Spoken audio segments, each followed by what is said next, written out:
work, and for others, the best time is in the evening.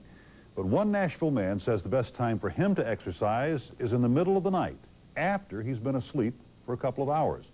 Andy Pearson is here with Impact 4 and Nashville at Night. Where'd you find this guy? Well, it was one of those strange things. Gary Knox and I were out about 6 weeks ago with photojournalist Gary Knox. It was snowing outside. It was about 38 degrees. And I'm driving down West End 3 in the morning, can't go to sleep. And I look over and I see this man running with his dog. And I don't usually do this, but I yelled out the window at him and said, "Do you always run at 3 in the morning?" Well, you're about to see the answer. I found this 54-year-old man who's been a fixture of the night in Nashville since the 1970s.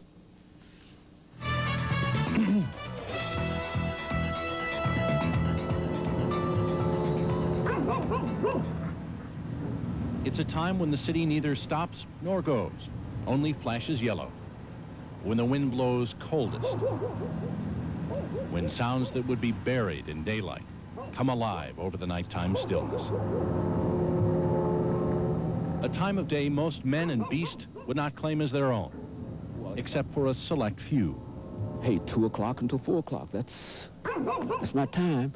If I'm in New York, if I'm in Chicago, if I'm in Phoenix, and I've been, all these places, everywhere I am at this time of morning, I get up and I do me an hour and 25, 30 minutes. Move on, dog. I've been running since about 1976. And I love to run at night because I'm the only one out here. I know nobody by name, but I know every truck and all the homeless folks and folks I yell at and wave at, and folks who are watching out for me, police, the garbage folks, the news people, everybody. He's a fixture to people who work the night shift, as reliable as time itself. No, they see me, but they really don't know who I am. Every now and then, I'll talk to one person or something, but 90% of them don't know who I am, have no idea. They only know they see me out here almost every morning, about the same time. He's the running man. His name is James Haney, Dr. James Haney, a professor of history at Tennessee State University. His weekly routine has been the same for 20 years. Move on, dog. I'm 54 years old. Feel like I'm 19. That's enough for me.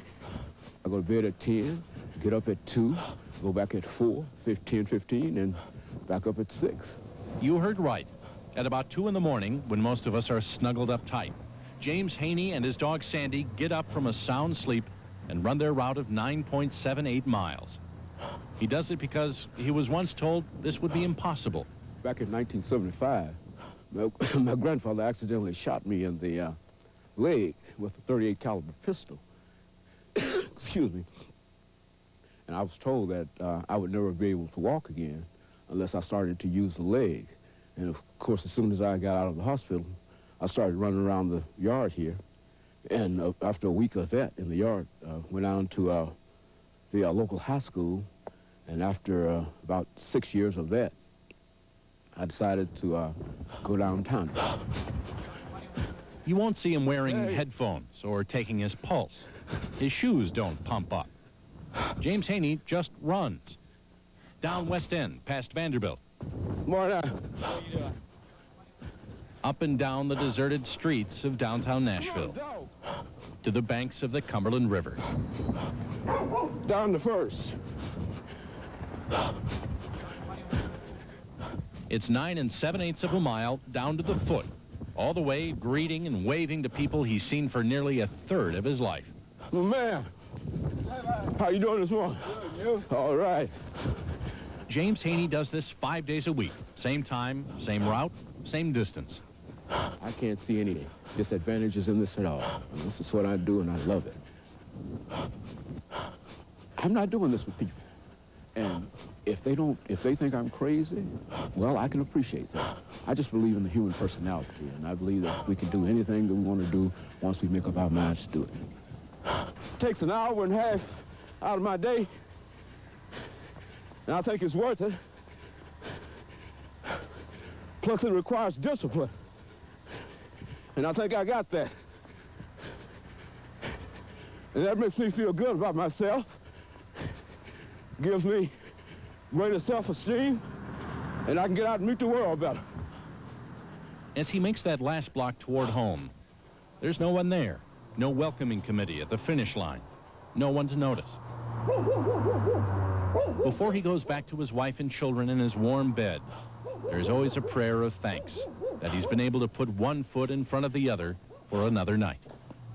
Oh, thank you, Lord.